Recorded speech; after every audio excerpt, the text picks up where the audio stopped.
Network Africa.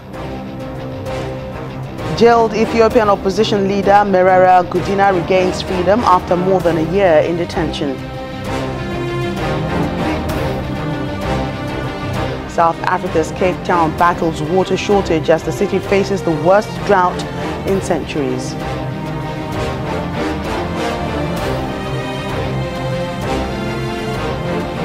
And the International Organization for Migration's Libya mission suspends voluntary repatriations of African migrants.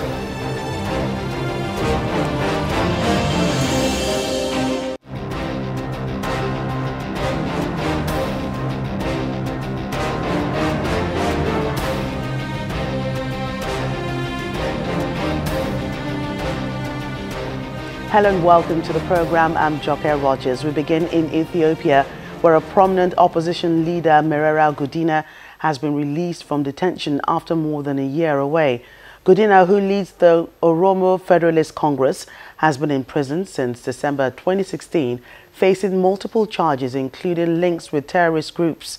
He is the first to be released since the announcement of a government pardon for convicted politicians and others with cases in court.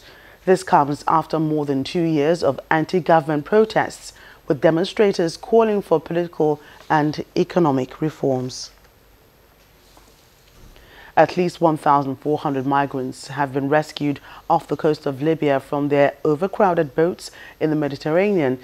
Vessels belonging to the Italian Coast Guard, the European Union anti-smuggling operation, and ships run by humanitarian groups took part in 11 rescue operations that recovered 2 bodies.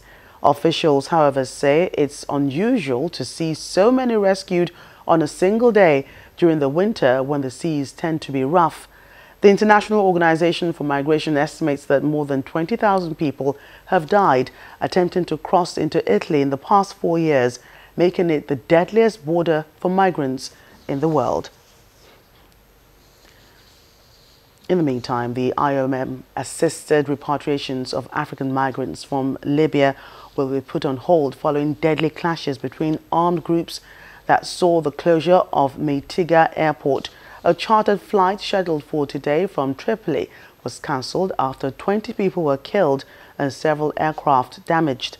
Spokesperson for the Libya mission of the International Organization for Migration says while the suspension lasts, is also exploring alternative airports to continue the repatriations. Migrants waiting to be airlifted will likely remain stuck in detention facilities due to security and logistical problems in transferring them to other Western cities.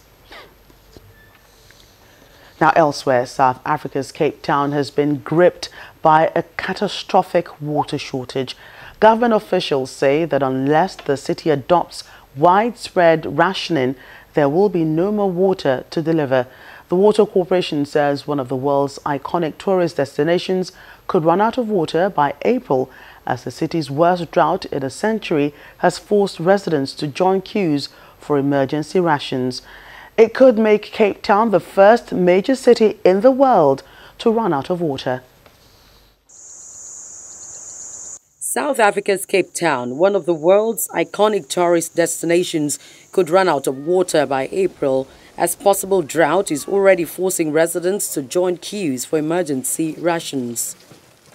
Day zero, the date taps are due to run dry, has crept forward to April 22nd, and city authorities are racing to build destination plans and drill underground boreholes. I think it's an issue in terms of swimming in pools, because a lot of people would like to do that, and if they know that they're going to come to South Africa and they're not going to be able to do that, or for example they're not going to be able to shower without inconveniences, it might also have an effect.